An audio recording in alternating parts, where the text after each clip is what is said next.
पिछले एपिसोड में हमने देखा था कि लियान सेट के लोगों ने जियान मिंग को उठा लिया था, इसलिए शियाओचेन जो होता है वहां पर उसकी मदद करने के लिए आता है। जिस चीज में हीवन वाला शियाओचेन भी उसकी मदद कर रहा था, लेकिन फायरी जो होता है वो बहुत ज्यादा पावरफुल था। उसने अपनी पावर का इस्तेमाल करते हुए शियाओचेन के ऊपर काफी खतरनाक अटैक कर रहा होता है, पर तब भी शियाओचेन वहां पर अपनी पावर का इस्तेमाल करते हुए फायरी को मार मार कर वहां से भगा देता है। इस वजह से जियान मिंग बच चुकी थी। उसके बचने के बाद अर्थ वाला जो शियाओचेन होता है वो हमेशा के लिए गायब हो जाता है, लेकिन तभी शियाओचेन को पता चलता है कि जियान मिंग तो यहाँ से गायब है। जिसके बाद यहाँ से ये एपिसोड शुरू होता है। तो इस एपिसोड की शुरुआत में हीवन वाला शियाओचेन जो अब परमानेंट अर्थ वाले शियाओचेन की बॉडी को कंट्रोल करेगा, वो एक लड़की का पीछा कर रहा होता है, क्योंकि उसकी आवाज आ रही थी उसे। जैसे ही जियान मिंग गायब हुई थी, ये लड़की हंस हंस के शियाओचेन से कह रही थी कि तुम जियान मिंग को नहीं ढूंढ पाओगे। इसलिए शियाओचेन उस लड़की का पीछा कर रहा था, जिसका पीछा करते हुए वो जंगल में आ जाता है। जंगल में आने के बाद उसे वहां पर वो लड़की दिखाई देती है जो बड़े आराम के साथ वहां पर बैठी हुई थी। उसका नाम किंग राओ होता है और उसी के साथ जियान मिंग भी मौजूद थी। ये देखकर तो शियाओचेन हैरान रहता है कि अरे जियान मिंग यहाँ पर है। इसका मतलब साफ था कि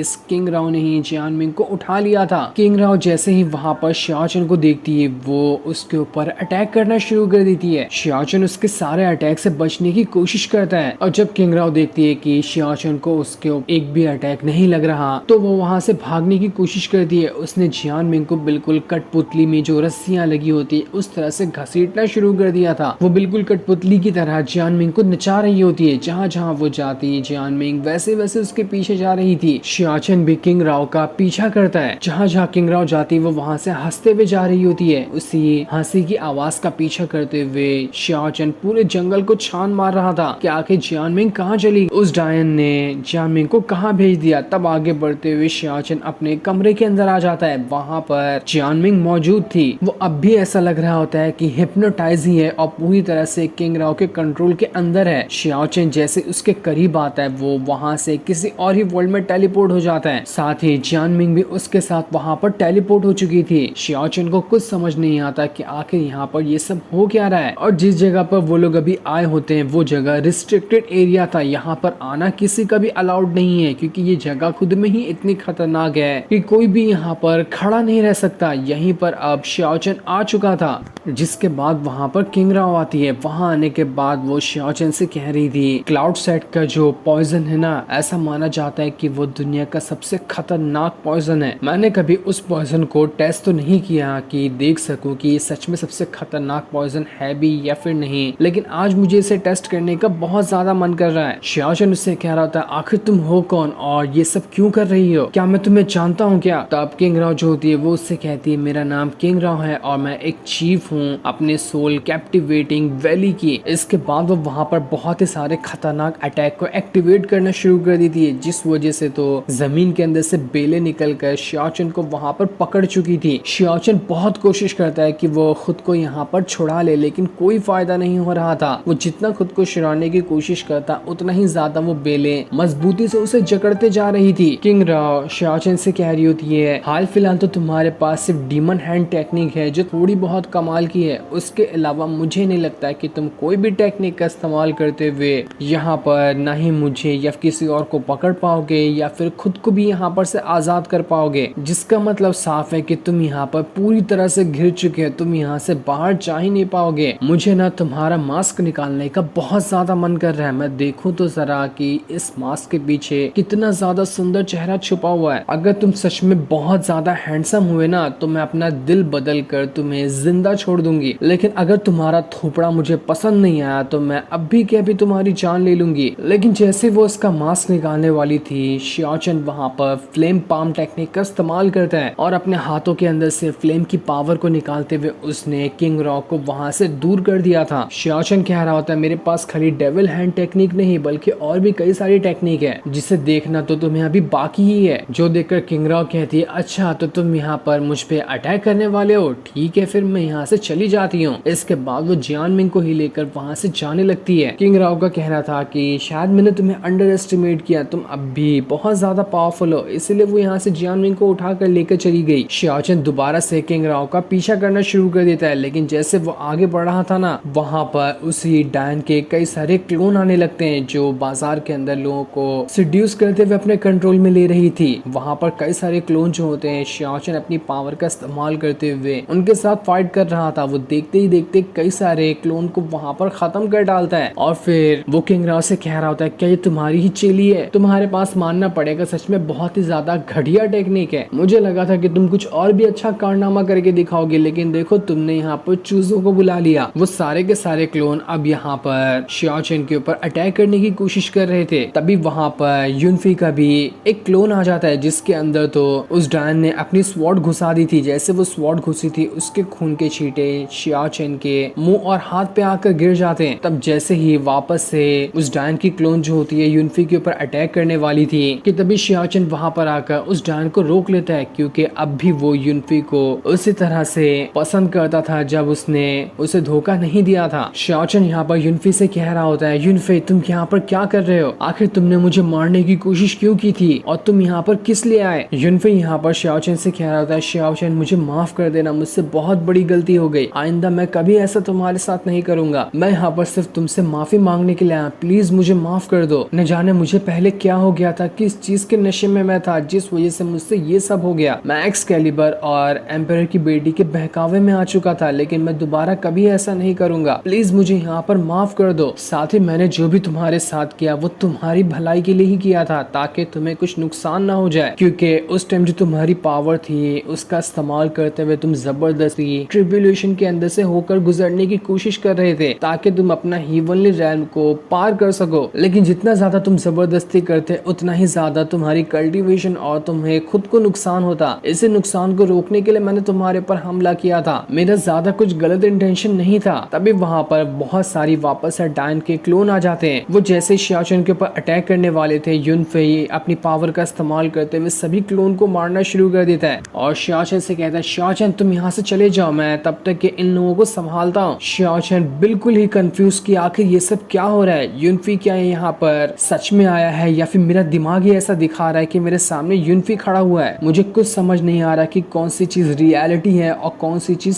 फेक है। पर तभी जैसे ही कुछ क्लोन युनफी के ऊपर अटैक करने वाले थे, शियाओचन उन क्लोन के साथ फाइट करना शुरू कर देता है ताकि यहाँ पर युनफी को एक खरोच तक ना आए। वो अब भी युनफी को उतना ही ज्यादा पसंद कर रहा था। वो सारी चीजें भुला चुका होता है। ऐसा लग रहा था कि उसने यहाँ पर युनफी को माफ कर दिया। पर तभी शियाओचन अगले ही पल किसी और वर्ल्ड के अंदर टेलीपोर्ट हो जाता है। ऐसा लग रहा था कि वो किसी बाजार में आ चुका है और वहाँ पर कोई भी मौजूद नहीं है। तभी हम एक लड़की को देखते हैं जो अपना इंस्ट्रूमेंट बजाते हुए कह रही थी कि मरना तो सबकी नसीब में लिखा ही होता है, लेकिन इंसान ये नहीं जानता कि वो कब मरेगा, कहाँ पे मरेगा और किस तरह से मरेगा। यही जिंदगी की एक सबसे बड़ी कंफ्यूजन होती है। इंसान जब पैदा होता है तभी से उसका मरना लिख दिया जाता है। इसके बाद अगले ही पल शियाओचन किसी और वर्ल्ड में चला जाता है। साफ साफ लग रहा था कि यहाँ पर वो जो किंग राव है उसने अपनी पावर का इस्तेमाल करते हुए शियाओचन को मैनिपुलेट करना शुरू कर दिया है। उसे कुछ समझ ही नहीं आ रहा शियाओचन को कि आखिर वो क्या देख रहा है और क्या कर रहा है। बस जो चीज उसके दिमाग उसे दिखाने की कोशिश कर रहा है वैसे वैसे ही शियाओचन चलते जा रहा है। तब अगले पल शियाओचन को एक नाव के अंदर जानमिंग दिखाई देती है। वो नाव आगे चलते हुए जा रही थी, इसलिए शियाओचन भागते हुए उस नाव का पीछा कर रहा होता है ताकि जानमिंग को बचा सके। लेकिन जैसे वो जानमिंग के पास आता है ना, जानमिंग सीधा अपना एक डैगर निकालते हुए उसे शियाओचन के पेट के आर पार घुसा देती है। जैसे कि युनफी ने पीछे से हमला किया था, जानमिंग ने तो सीधा सामने से हमला कर दिया। लेकिन ये भी शियाओचन का दिमाग ही दिखा रहा था। वो वापस से उस जगह पर पहुंच जाता है जब युनफी उसकी मदद करने के लिए आया था। वहां पर आने के बाद जो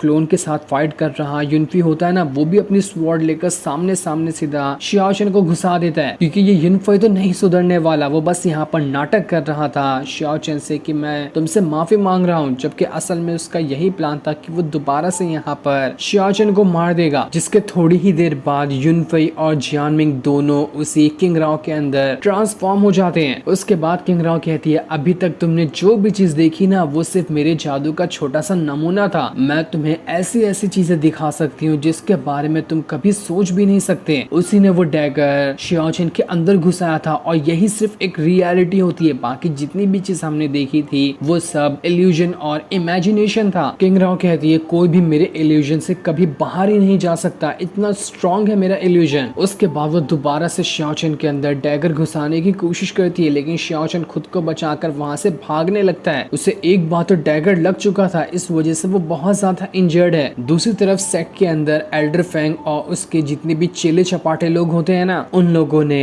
मास्टर और दूसरे वाले एल्डर को कैद कर लिया था। ऐसा लग रहा था कि अब ये लोग यहाँ पर एल्डर और उस मास्टर को दोनों को खत्म कर डालेंगे। वो दोनों अपनी पावर का इस्तेमाल करते हुए उन रस्सियों को तोड़ने की कोशिश कर रहे थे जो इन चेले चपाटों ने उनके अंदर बांधी होती है। लेकिन तब ये देखकर एल्डर फेंग अपनी पावर का इस्तेमाल करके उनके ऊपर एक फॉर्मेशन बना देता है, जिसके अंदर से इतना स्ट्रॉन्ग ऑरा का प्रेशर नीचे कि उस प्रेशर से तो वो मास्टर और दूसरे वाले एल्डर खड़े तक नहीं हो पा रहे थे। तो रस्सी तोड़ने की क्या खाक कोशिश कर पाएंगे। मास्टर फेंग से कह रहा था, फेंग आखिर तुम ये सब क्यों कर रहे हो, आखिर तुम्हें चाहिए तो चाहिए क्या। जिस पर एल्डर फेंग कहता है, सेक का चीफ ना ऐसे बंदे को बनना चाहिए जिसके अंदर जोश हो और वो सेट को चलाने के लायक भी रहे, जैसे कि मैं हूँ। तुम लोग अगर कुछ देर और ज्यादा यहाँ के चीफ बने रहते ना तो हमारा सेट बिल्कुल बर्बादी के पीक पर पहुंच चुका होता। इसलिए अब इस सेट को पावरफुल बनाने का टाइम आ चुका है। जो सुनकर तो मास्टर और दूसरे वाले एल्डर को इतना ज्यादा गुस्सा आ चुका था कि उनके गुस्से का ठिकाना नहीं रहता। वो दोनों यहाँ पर अपनी पावर का इस्तेमाल करते हुए रस्सी को तो तोड़ देते हैं। फॉर्मेशन से भी उन्हें अब फर्क नहीं पड़ रहा था क्योंकि उनके अंदर बहुत ज्यादा गुस्सा चढ़ गया होता है। दूसरे वाले एल्डर ने वहां पर उस मास्टर को भगा दिया था ताकि वो मदद ला सके और खुद बेचारे वो वहां पर सरेंडर करवा देते हैं क्योंकि वो भाग नहीं पाए थे। ये देखकर एल्डर फेंग जो होता है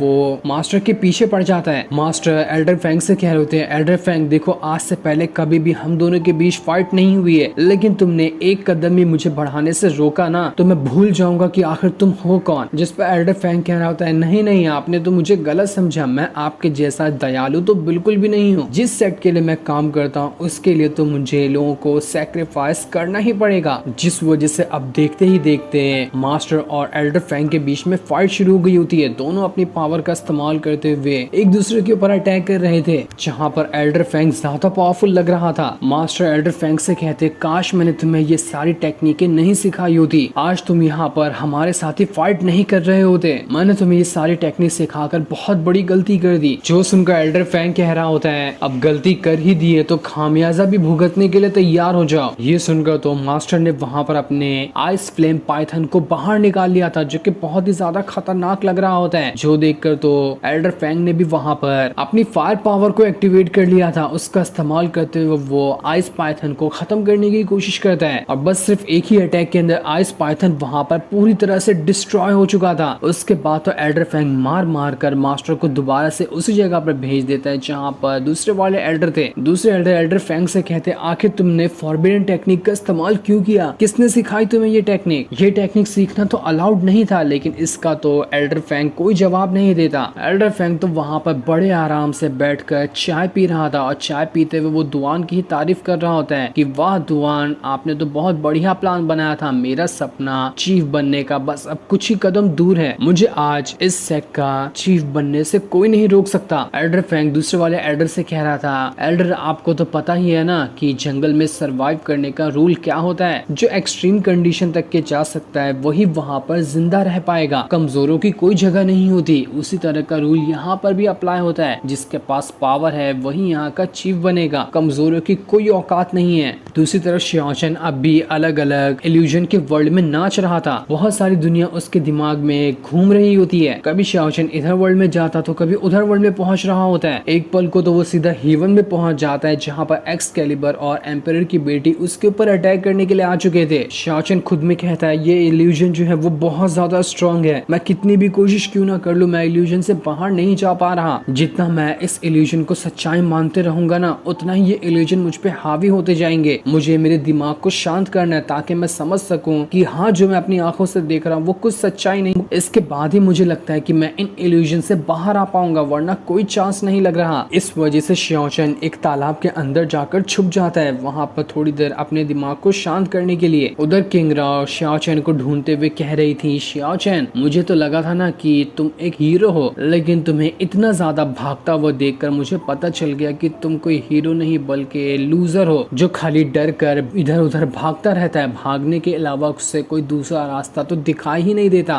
क्या यार, तुमने मेरा मूड खराब कर दिया। मैंने तो तुम्हें बहुत पावरफुल समझा था, लेकिन नहीं, तुम्हारे पास कुछ नहीं है। तो चलो अब जल्दी जल्दी से मेरे सामने आ जाओ, मुझे तुम्हें मार कर कुछ कुछ और भी काम करने के लिए जाना है। देखो मुझे ज्यादा इंतजार करना बिल्कुल भी पसंद नहीं है। इधर शियाचेन जब तालाब के अंदर होता है ना, वहाँ पर भी कई सारी लड़कियों के क्लोन आने लग गए थे। वो सभी आकर वहाँ पर शियाचेन को पकड़ने की कोशिश कर रहे होते हैं। ऐसा लग रहा था कि वो सभी उससे सेड्यूस कर रहे हैं ताकि उसका ध्यान भटकाया जा सके और वो अपने माइंड को ना शांत कर पाए। शियाचेन बस अपने दिमाग से कह रहा होता कि नहीं, ना किसी चीज को देखना है, ना किसी चीज को सुनना है और ना ही किसी चीज को महसूस करना है। जब मैं इन तीनों चीजों को नहीं करूंगा तो मेरा दिमाग खुद ब खुद समझ लेगा कि जो भी चीज मैं देख रहा हूँ वो सच्चाई नहीं है। उसके बाद ही मैं किंग राव को हरा सकता हूँ, वरना तो मैं उसके इल्यूजन में हमेशा के लिए फंस जाऊंगा। देखते ही देखते उन लड़कियों की तादाद बहुत ज्यादा बढ़ चुकी थी, लेकिन स्पिरिचुअल वर्ल्ड के अंदर शियाचेन वहां पर अपने पावर का इस्तेमाल करते हुए खुद के माइंड को कंट्रोल कर रहा था। वो बस जोर जोर से चिल्ला के बस ये कह रहा होता है कि जो भी मैं देख रहा हूँ वो सच्चाई नहीं है, इस पे यकीन मत करना। ये सारे इल्यूजन मेरे दिमाग में जो सोच भरी हुई है ना, उस वजह से दिखाई दे रहे हैं। अगर मैं सोचना ही बंद कर दूं तो ये इल्यूजन भी गायब हो जाएंगे। दूसरी तरफ किंग राव जो होती है वो कह रही थी मैंने तो शियाचेन के अंदर डैगर घुसा दिया था ना, वो बहुत ज्यादा इंजर्ड हो गया होगा, तो मुझे नहीं लगता कि वो ज्यादा दूर तक जा पाएगा। वो आसपास ही कहीं मौजूद होगा, छुप कर बैठा होगा वो, और क्या, छुपने के अलावा तो उसे कुछ आता ही नहीं है। वो चिल्ला चिल्ला कर शियाचेन से कह रही होती है प्यारे शियाचेन जल्दी बाहर आ जाओ। लेकिन तभी शियाचेन के